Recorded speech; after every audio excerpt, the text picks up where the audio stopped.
Hi friends, and welcome to the very first episode of Pour and Ponder.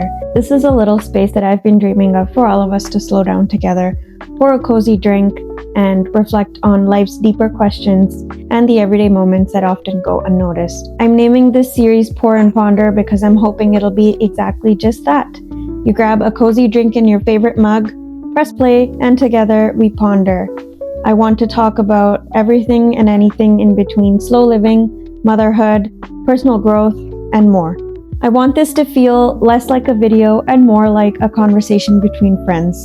No pressure, no performance, just real life, real thoughts, and the opportunity to simply be human. For as long as I can remember, I was the planner, the achiever. Between school and extracurricular activities, I was that girl that had the perfectly organized daily planner, the color-coded binders, no shame. Early on in school, it was about grades. Later on in life, it became about career achievements, how tidy my house is, how healthy I've been eating, have I been moving enough, and even to how I presented myself online. From the outside, sure, it may look like I have it all together, but underneath, perfectionism isn't about being my best, it's about fear. Fear of failing, fear of rejection, fear of not being good enough. I felt that I would not be accepted. And the thing about perfectionism is that it's never satisfied. You make a list and check things off, and next thing you know, the bar is only raised higher. There's always something you can fix. There's always something you can do better. It's exhausting and it robs you from actually enjoying your life. For me, the breaking point came when I became a mom. Suddenly, I couldn't keep everything polished. The house was messy, the laundry never ending, my routines became unpredictable. And I quickly realized that there's no such thing as perfection in motherhood. No perfect house, no perfect schedule. There was no way to get it all done. But truth be told, the realization was freeing.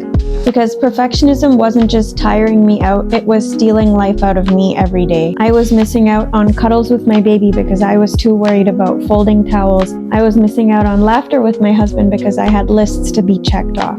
I really had to stop myself and question, am I really living life or am I just performing? And that's a hard question to sit with, but sometimes these hard questions are what bring about change. What I've realized is that letting go of perfection doesn't mean you're giving up. It doesn't mean that you stop caring or that you lower your standards. It just means that you shift your focus. Instead of asking if this is perfect, I have started asking myself, is this meaningful? Is this bringing you joy? And even if it's flawed, am I being intentional? And honestly, most of the time the answer is yes. Perfectionism whispers that we are never enough, but presence reminds us that we already are. And when I started paying attention, I realized that the most beautiful parts of life are not perfect anyway. The way Oscar follows me from room to room, the way my baby Taran giggles and interrupts everything, the way I haven't had a hot coffee and most of my drinks go cold, none of it is staged and none of it is a performance. And that's the feeling I want to go after, from chasing perfection to embracing presence. At the heart of perfectionism, I think it is the fear of failing. I used to avoid trying new things simply because I was afraid that I wouldn't be good at it, that I wouldn't be able to do it perfectly, and so I wouldn't want to do it at all. But the truth is, failing is a part of it. Every time I've let myself do something badly, whether it's trying a new recipe and even starting YouTube, I learn from it, I grow. And sometimes those imperfect moments turn into incredible stories. So if you need permission today to mess up, go ahead. It's okay to fail, it's okay to be messy, it's how you learn, it's how you grow, it's how you develop. At the end of the day, it's okay to not get it right the very first time. That's where the growth is, that's where the humanity is, and often that's where joy sneaks in. To make this practical, here are a few ways I have been embracing presence over perfection in my everyday. Messy journaling. I don't worry about handwriting or structure. I just brain dump, and that release feels better than any perfect page. Simply start free writing and keep going until you've got it all out.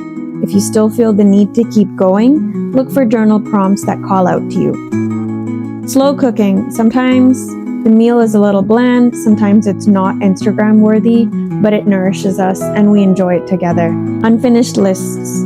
I used to obsess about checking off every single task on my list. Now if I did what mattered most, that's enough for me. Prioritizing and planning ahead to keep achieving my goals has been my motto. Each of these are a little reminder that I don't need to be flawless to be accepted. I just need to be present.